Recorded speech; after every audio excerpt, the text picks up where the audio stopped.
Welcome. In this video I will show you how to toggle webcam on your Lenovo 14e Chromebook Generation 2.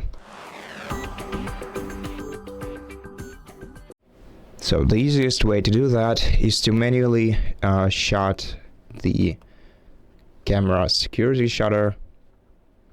So just move it to the left and your camera will be closed, and nobody will be able to use it physically. But we can also disable the camera using software. To do that, we're gonna have to open the search menu, go to settings from here, and then go to privacy and security. Here we're gonna have to go to privacy control, and here you'll find camera access. If you switch the toggle to the left next to it, you'll disable camera access, and no application will be able to use your camera. To re-enable it, just switch this toggle on. And that's it. Thank you for watching this video. If it helps you, please consider subscribing to our channel, leave us a like and a comment below, and I'll see you in the next one.